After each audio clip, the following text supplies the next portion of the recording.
A nation at war sends its best and strongest men to fight. Those who actually go to the front endure hardships and dangers unequaled in any of their past experience.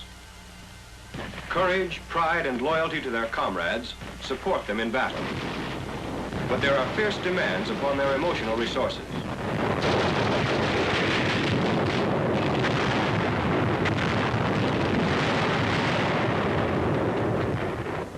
Day after day, they live in danger.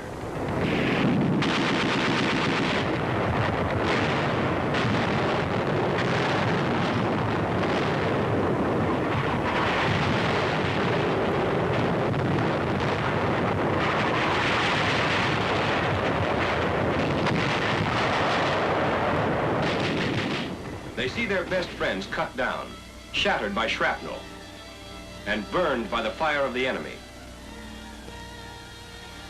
They see the grinding horror of mutilating death.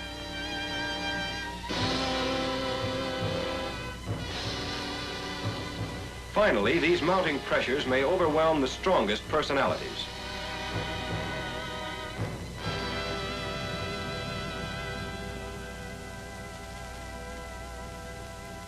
These men are the residue of the battle. For every 4 men wounded, 1 soldier will become a psychiatric casualty. Such men may be shaking or crying, but more often they are just very tired and dirty and depressed. A few words with them show that they are out of the fight, for a time at least. They are unnerved and have no initiative. They're not quitters, but are truly ill. A plan for treating these men was developed in the Mediterranean area. This plan involves treatment at 3 levels: division, army, and base. The psychiatric casualties filter back to the battalion aid stations. From there, they are taken by ambulance, together with the physically sick and the wounded, back to the division clearing station.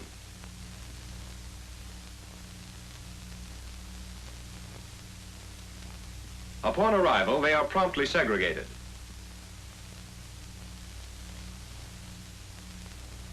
We have learned that many of these men with neurotic reactions can recover quickly when the battle situation has been left behind temporarily.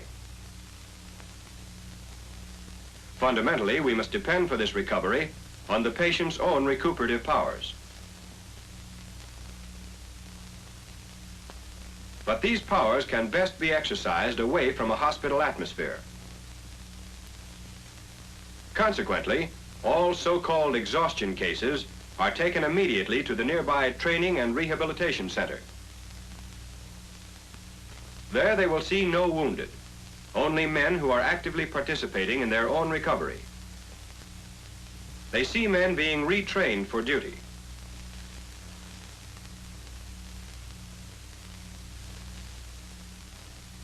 The emphasis is on showing a man what he can do, rather than on worrying about what he has failed to do.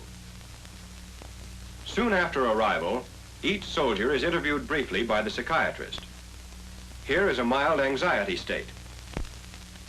Tell me, soldier, what's your trouble?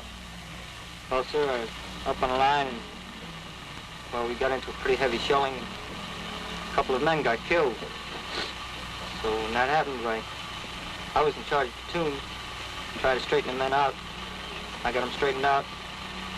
Another shell came in, lit right alongside of me. Picked me up and threw me off a ways. Broke my rifle. Well, when I came down, the next thing I know, I was out on the forward slope. And the lieutenant had me down slapping me. I was crying. And I don't remember much between the time that the shell came in close to me and till the time the lieutenant got me back off the forward slope. I was crying, and he took me back and had me tagged by the medics, sent back here. How do you feel now? Shaky all inside, sir. What do you mean? Well, it's hard to explain, but it's not like shake a little bit on the outside, but on the inside, I feel more inside than I do outside. Like a boiling feeling. Just can't explain. Any other trouble? No, sir. Weak, that's all. Did you run after you picked yourself up? I must have, sir, to land way out there 150 yards ahead of the rest of the company. I don't know how I got out there otherwise. I don't remember that very clearly, that part. So the lieutenant had me down and told me that we were out ahead of the bunch. How long have you been in the Army? Pretty near 2 years, sir. How long have you been overseas? 1 year, sir. And in combat? About 9 months, sir. You've been a rifleman all this time? Yes, sir. Up on the line? Yes, sir. Ever been wounded? Yes, sir. I've been wounded twice. How did you feel after you first got wounded? Well, sir, first time, it was pretty heavy, and they carried me right off the line. I was a little jumpy. Were you jumpy when you came back to your outfit? Well, sir, after going back on the line again, I felt a little more nervous than what I did before I was ever wounded. How about the second time? The second time was a little worse, sir. Have you noticed your nervousness increasing? Yes, sir. Ever since I've been wounded every time. Before I was ever wounded, I was all right. I never had any trouble at all. Then after being wounded once, why, I got a little jumpy, a little more cautious, and then the second time, why, after that, I don't feel just like I have it anymore, like I used to. Well, soldier, I think that you've had a pretty common experience of having a shell land near you, Yes, sir. shake you up a little, gives you more of a fright than anything else. This panic that you had, sort of a safety valve that we all have. What we're going to do with you is keep you here for a couple of days, give you something to make you sleep for a little while. We've got some good chow here. Let you play some poker with the boys. I'll see you a couple of days later. That's all. All right, sir. Thank you. In this first interview, a beginning is made in helping the man to orient himself, in helping him to understand that his experience is neither unique nor hopeless. He's now given a chance to pull himself together, resting and lying about for a couple of days with only moderate sedation. One of the things which helps him most is the chance to reestablish normal social contacts. He can enjoy the simple pleasure of writing a letter, or the luxury of a good shave. He must be up for every meal, and the food is the best that can be provided. A sense of physical well-being is encouraged by filling his hungry stomach, for unlike the nervous civilian, most of these men have ravenous appetites. After 2 such days of relaxation, each man is again seen briefly by the psychiatrist. How do you feel now? Well, sir, I've calmed down a little bit. Feel a little bit better. I got fairly good sleep last night. Have any medicine? No, sir. Slept well without any? Yes, sir. How do you feel about this place? Well, sir, get away from the noise and shell fire and everything else and get that tension off, I feel much better. Well, I think you're going to be all right in another 3 or 4 days. What we're going to do is put you in the training center, where you'll have marches, hikes. You'll get a chance to get your confidence back. When's the last time you shot your rifle? Day before yesterday, sir.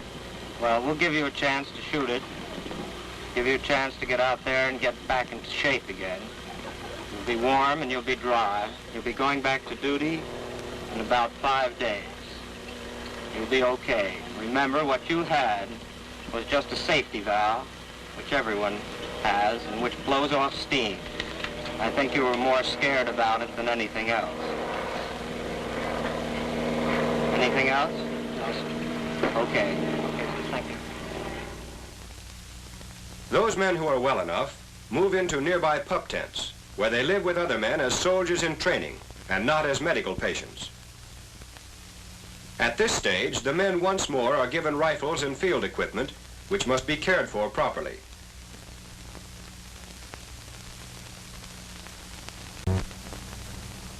They are given exercises regularly to get them back in good physical condition. They begin to act and look and feel like combat soldiers once more as they go through hard daily battle training. The ruins of recent battlefields lend realism to reconditioning maneuvers. Intelligent leadership by battle-tested officers and non-coms contributes greatly to the recovery of these soldiers. Here is a situation in which they can prove to themselves how well and able they have again become. After 4 or 5 days of training, they are seen again by the psychiatrist. You've been here through the training period. You've had about 7 days away from the line. Yes, sir. How do you feel now? I feel good, sir. Ready to go back? Yes, sir. How'd you like the training? The training was all right, sir. I think it helped out quite a bit. How are your nerves? Steady. Feel that you're ready to go up there and do a job? Yes, sir. Okay, good luck to you, soldier. All right, thanks, sir. These men are again combat soldiers. Normally, 40 to 50% respond to the treatment which has been shown and return to full duty. Of these, 80% remain on combat duty, and a majority are rated by their officers as average or better than average soldiers. They go back to their fighting job as new men who know what they can expect of themselves. A lesser number, however, are more seriously ill and require a different handling. This man with a reactive depression is such a soldier. What's your trouble? I just can't stand seeing people killed, sir. I can't hear you. I can't stand seeing people killed. Did you see people killed? Lots of them. What? Lots of them. Where did this happen? In the front. Well, what happened up there? They got the men on a forward slope, and the Germans start shelling them. They were trapped. Couldn't get out. What happened to you? I was lucky enough to get under a bridge. And the shelling quieted down. I just went crazy and I ran away. Well, how do you feel about that, leaving your buddies? Should be in a stockade.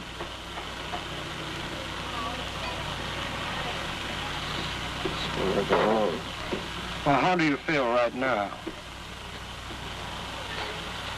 I feel all right. Nothing wrong with me. You say you ran away? Yes.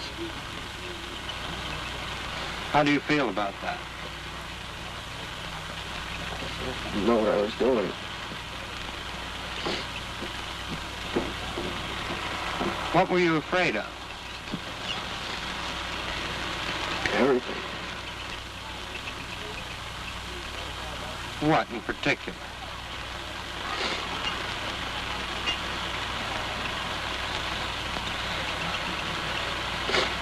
What in particular? Dead. What? Dead. Dead what? Dead people. Can't stand seeing them. I can't hear you. Can't stand seeing dead people. What does that do to you? Scares me.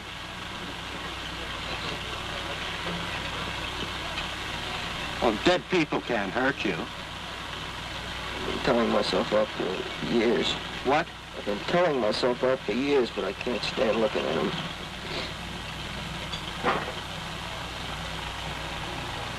Are you afraid of dying? No.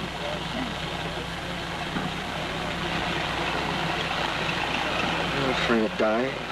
You afraid of getting hurt? No.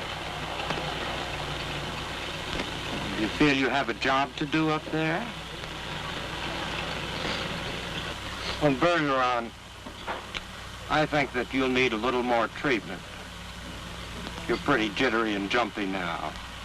What I'm going to do is send you back to another hospital where you can get more rest and more treatment. And you'll be okay. Just take a few days to get you rested up, and you'll feel a lot better. It is obvious that this man is too ill to respond quickly to treatment. He is retarded and self-accusatory. His present condition, together with his past history of neurotic fears, leaves little hope of a rapid recovery. Another group of seriously shaken men is composed of old veterans who have been excellent soldiers but have reached the limit of their endurance. Here we see a chronic anxiety state which has been labeled the old sergeant syndrome. Well, what brought this about? Well, shelling, I guess. But I've been going with him for quite a long time now without any trouble. How long have you been in the Army? The Army? 34 months. How long have you been overseas? 29, 30 months. And were you through the African campaign? Yes, sir. Volturno crossings? Yes, sir. Anzio? Yes, sir. All up till here? Up to here. Ever been in the hospital? No, sir. Ever lost any combat time?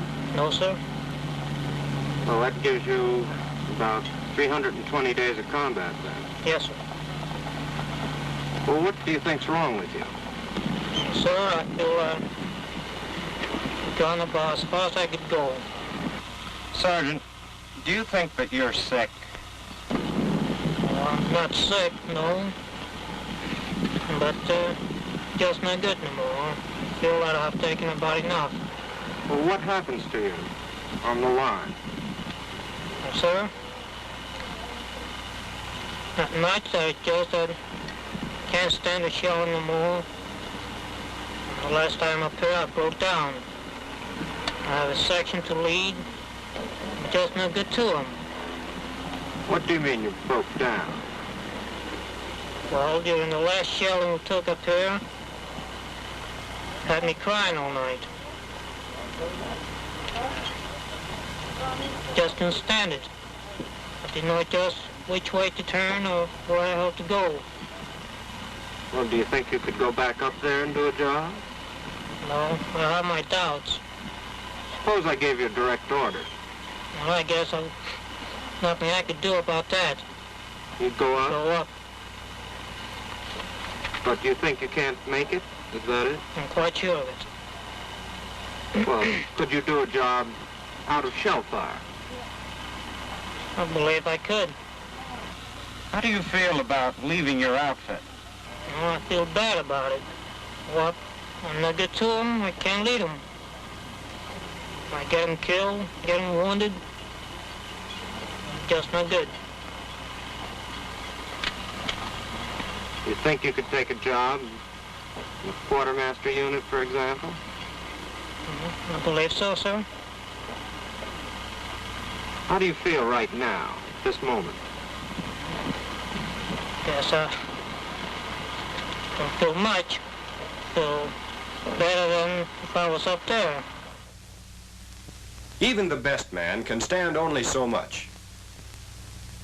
In the old veteran, anxiety reactions become chronic and fixed. He gets to be emotionally labile in combat, loses drive and judgment, and may finally bring disaster to his section. Often he will hold on in the line until actually ordered out by his CO. He is sick and has lost his effectiveness in combat, though he recovers composure rapidly behind the lines.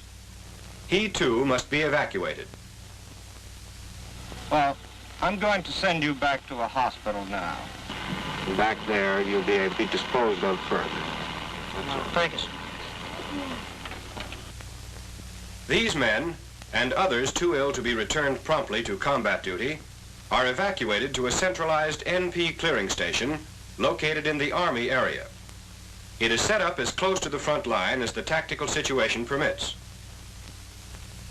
This small provisional hospital of 250 beds is never handicapped by the rush of surgical emergencies from battle.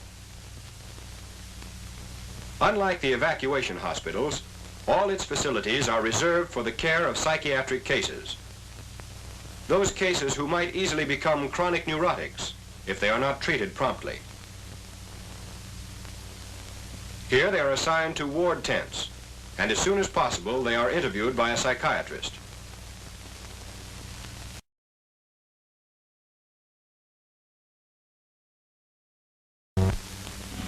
Come in, Corporal. Here again is the depressed soldier who was interviewed at the T&R Center. Talk Tell me something about your trouble, Corporal. The biggest trouble is I can't stand seeing people get killed. Been that way all my life. I can't kill anyone either. Tried. I couldn't do it. And when they started getting killed around me, and I started seeing people dead all around, it did something to me. I couldn't stand it. The last day, we were on a forward slope. What happened to you? And then get trapped on a forward slope. The Germans threw everything they had at them. I was lucky enough to get under a bridge. I just watched it taking.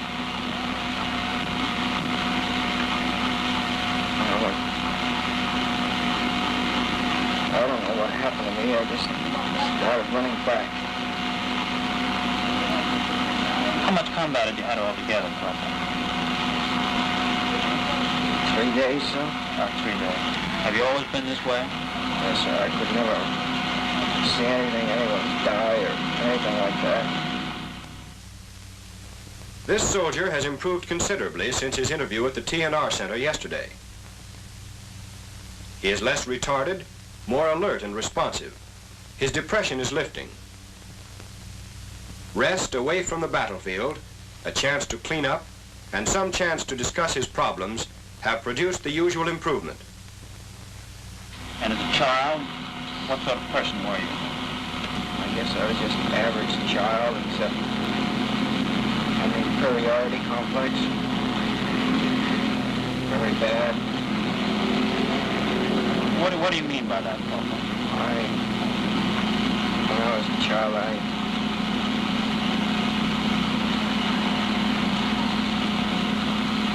just didn't think I was as good as anyone else. I had an inferiority complex. Have you ever gotten over that? Yes. How do you account for that? Was there anybody or anything in your family life to make you feel that way? Were you normal size and strength as a child? Yes, sir. Did you have any trouble making friends? That was my trouble. I didn't seem to have personality when I was a child. I developed it later on. Were you much of an athlete, Corporal? No, sir. Did you go in for sports and play with other children? Yes, sir. Well, why did you feel inferior to them? Can you account for it? No, sir, I can't. How did you react when you were a child and you saw blood or saw somebody hurt? Couldn't look at it, sir. Even when you were very young? Yes. And how did it make you feel? Do you remember? Numb. I couldn't stand seeing anything bad, any bad cuts or anything. Did you ever get into a fight? No, sir.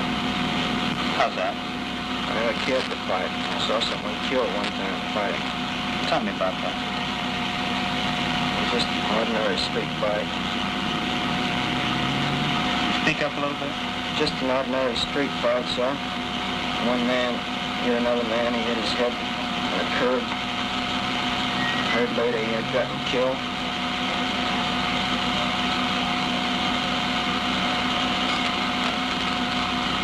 How did that make you feel? Made me feel like I shouldn't fight. How old were you then? About 16. What's your education been, Corporal? 1 year of high school, sir. Were you a good student? Average. What sort of work have you done? Salesman. What did you sell? Bakery products. Worked for the same people all the time? No, sir. I also worked in a grocery store. Did you ever have any trouble holding a job? No, sir. I always had the best recommendations. Are you married? No, sir. Got a steady girl? Yes, sir. I was shipped out the day before I was supposed to get married. How did you feel about that? I didn't mind too much, sir.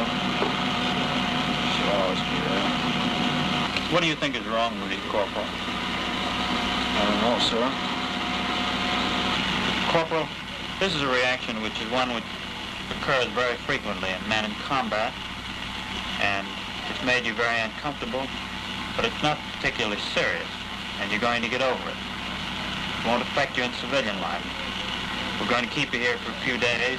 We're going to explain things a little better to you, and when you understand more about this, you're going to feel a good deal better, and you're going to be able to do your work a good deal better. Nothing's going to get worse, I promise you that, and there's nothing going to interfere with you in future life. Here at the Army NP clearing station, each patient who was evacuated from the division is re-interviewed. Here, as earlier, it is pointed out that his reaction is perfectly natural. It is emphasized that this reaction is temporary and that it should leave no permanent after effects to mar civilian adjustment. He is encouraged to start out on a course of normal, effective behavior instead of chronic neuroticism. Natural social contacts help these men to find themselves again. The pleasure of a hot shower adds to the feeling of a return to an ordered existence.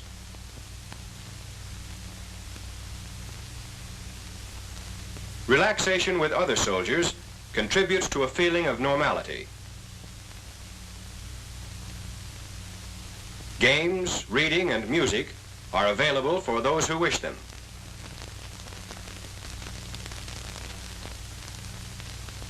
A substantial number of men who couldn't be returned from the division recover sufficiently here at the Army NP Center to be sent back to the front. However, the majority need further treatment and will not return to combat in the near future. For example, a few tense, uncertain patients cannot start on their road to recovery because the specific sources of their anxiety have been obscured in the depths of an hysterical amnesia. This patient is such a man. He recalls readily his anxiety during the first 3 days of an attack on the Gothic line until he was blown out of his foxhole. But he can't tell what happened from that time until he came to in an aid station. This man will be given an intravenous injection of a barbiturate, which will permit him to relive his combat experiences constructively.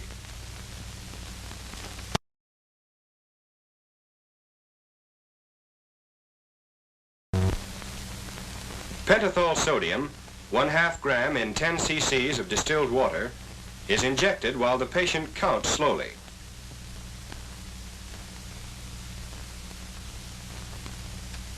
At the point where counting becomes confused, the patient will be adequately narcotized and highly suggestible.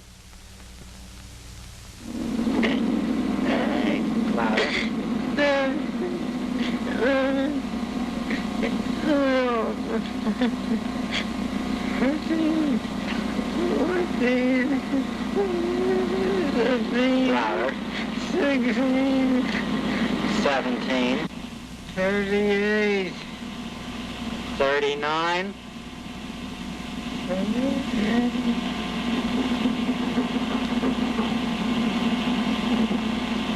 40.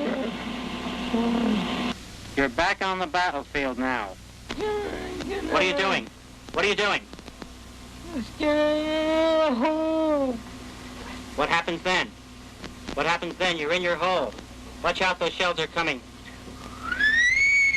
Watch out! Duck!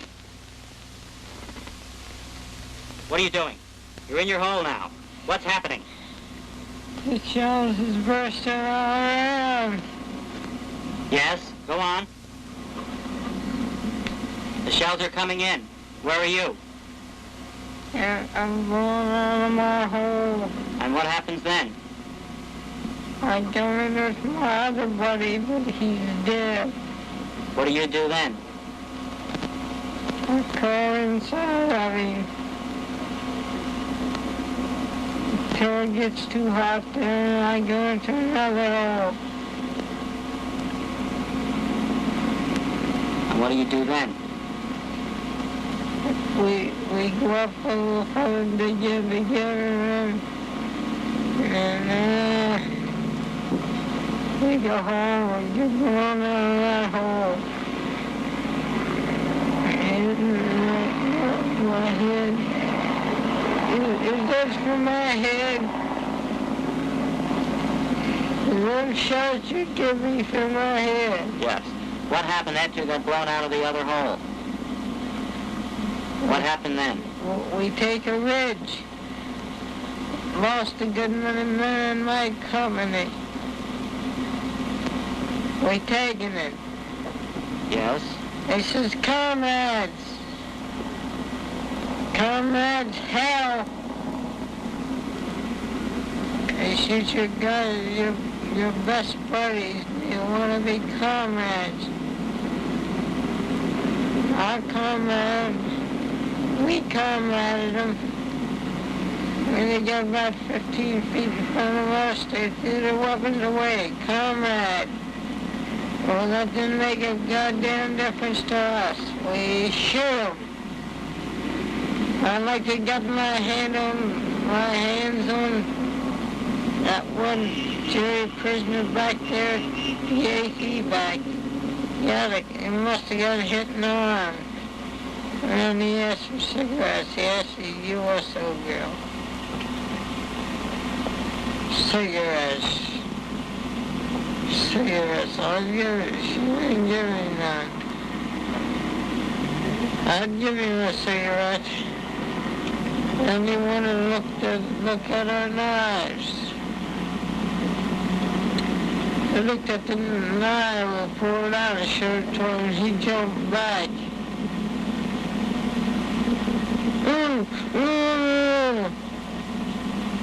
The nurse went out of skitty.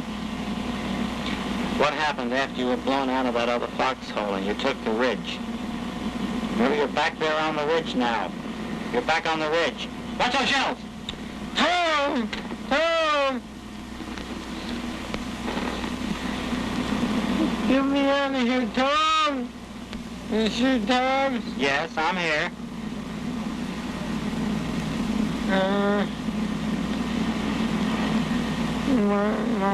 My head got a hole right there. That's why it's gonna be right there. What happened then, after you were on the ridge?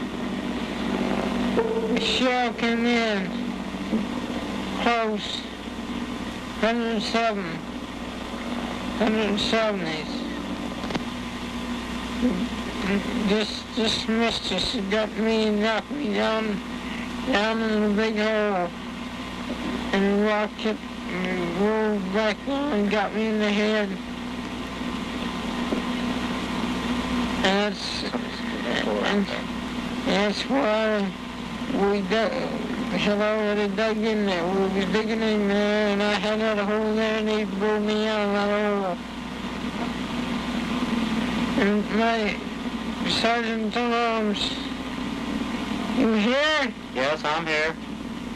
How are you making up there now? We're doing all right. All right. We're doing fine. How's Bill? Bill's all right. You sure? Yes. Dramatic precipitation into the patient's battle experiences results in the reliving of the forgotten scenes. But the therapist often may have to lead the patient back to the subject in order to get a consecutive story. Where'd you go after they blew you out of your hole for the third time? They carried me out into a German dugout. You're in the German dugout now. Tell me about that. They covered me up with blankets. Are you all right? And they put me, I was still out. In the process, violent emotions are evoked, frequently accompanied by tears. This abreaction is usual, but not always present in a successful interview.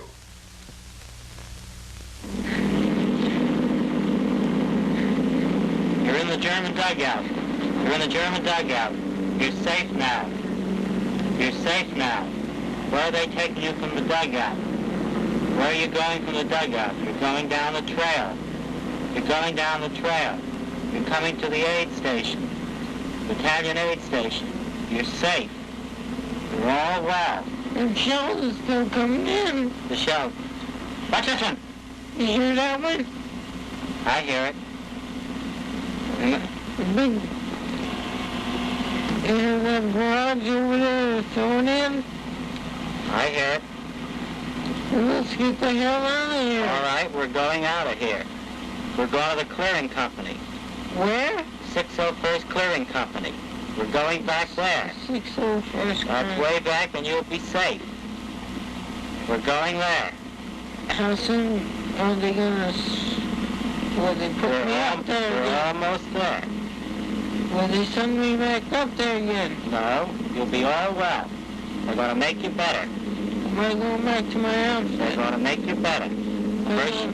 First you're going to be all well. Am I going back to my outfit? First, don't worry about that. First, you got to get better.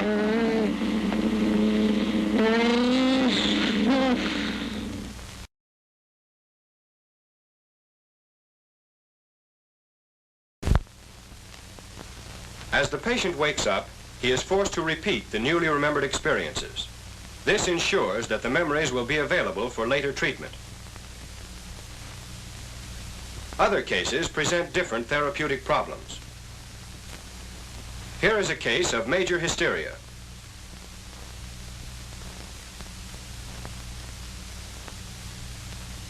How long haven't you been feeling well?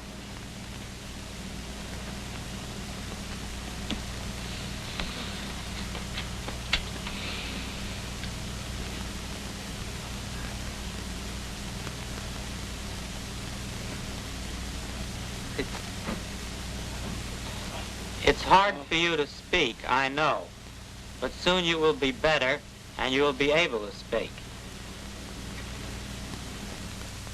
Pronounced hysterical patterns, such as this dysphonia, are not common.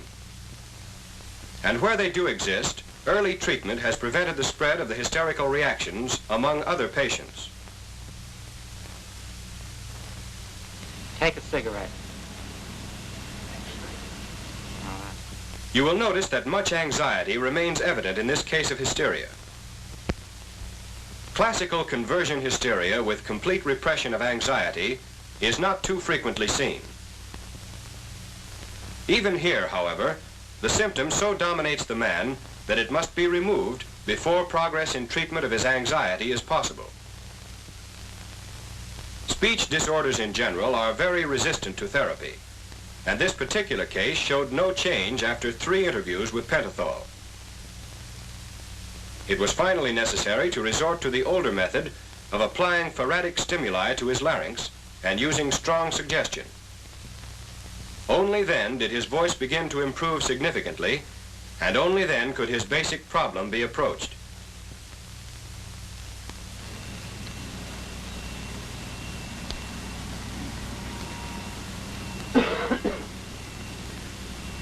Are you feeling any better since you came here?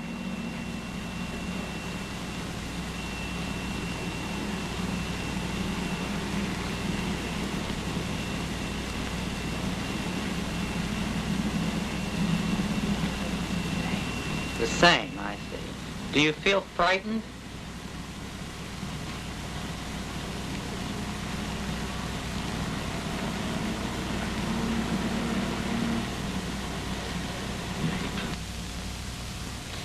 You'll feel better after you rest for a while, and I'll see you again soon.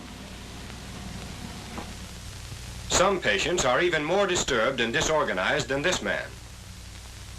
For example, here is another type of severe anxiety state with panic and confusion. Such cases have been labeled pseudo-psychotic. The term emphasizes the temporary nature of the completely disorganized state. This rifleman was evacuated from the front after his best friend had been disemboweled by a shell fragment.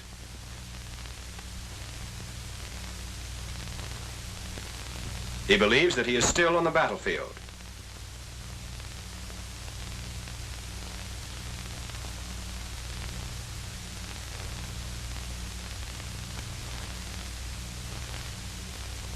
A noise in the background causes him to grovel on the floor in an effort to protect himself from imaginary shells.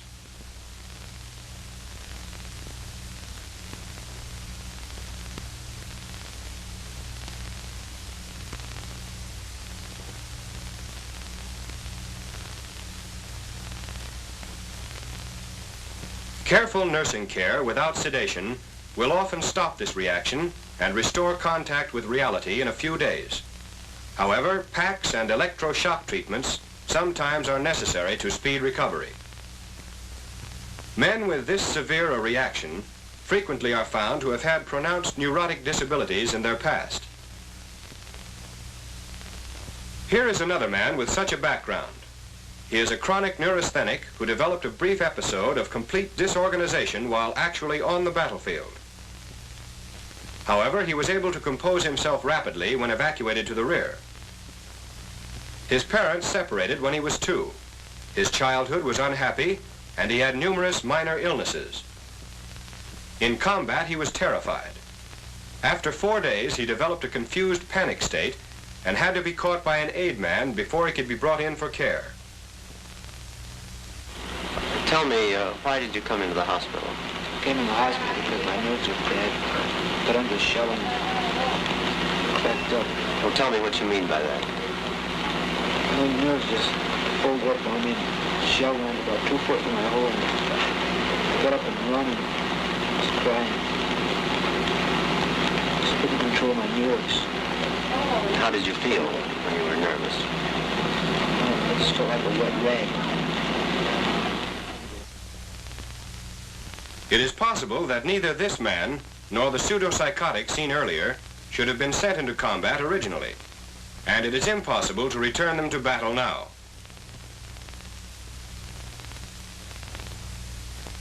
However, it must be remembered that good and able soldiers also lose their grip after long and hard combat. Again, we see a chronic anxiety state in another veteran sergeant who can no longer do his job in battle. He feels so guilty about this that he even refuses to wear his stripes. He has been overseas 18 months and has fought through the African and Italian campaigns. He was wounded once. Has anything happened during the past few weeks that's upset you particularly? Yes. What was that? One of my friends was killed. How did you feel about that? Well, sir. Sir, I could hardly stand it. Why? Well, he seemed to be the best friend I had while I was there.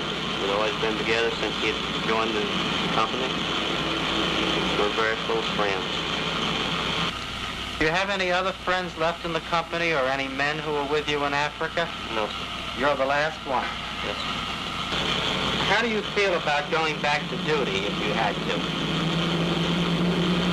Well, sir, if I had to, rather than hate to, I guess I'd have to go. How do you feel about facing the men again? Sir, I wouldn't go back to my company. Why not? I feel ashamed to go back to it. After leaving them once. You feel ashamed to face it? This sergeant is through in combat. Continued and acute battle fear, wounds, loss of friends, guilt feeling, and extreme fatigue finally overwhelm the strongest men. However, prompt psychiatric care makes further hospitalization unnecessary for many of them. These men on the road to recovery are sent to the Army Convalescent Hospital. Here they are promptly reclassified and sent to a replacement depot. At the depot, they are assigned to jobs in the rear area. They can do a useful job once again. They can go on fighting the war. And what's more important, in doing so, they regain their sense of personal value. There can be no more effective occupational therapy. Those who need further treatment are sent back to the base section NP hospital. Most of these men also can be sent finally to the replacement center for assignment to jobs in the rear area. Only a few are evacuated to the United States. Less than 10% of all psychiatric battle casualties continue to be so ill that they must be sent home as patients. Only 10%. That's only 1 man in 10 who is not able to continue in a useful job overseas. But the significant fact is that about half of the psychiatric battle casualties can be sent back to actual combat. This contrasts with the early days of the war in Africa. Then little or no psychiatric treatment was available ahead of the base section hospitals, from which only 2% could be returned to the fighting front. But now, early psychiatric treatment is saving thousands of men. Men who can continue the fight today, men who will be the healthy citizens of tomorrow.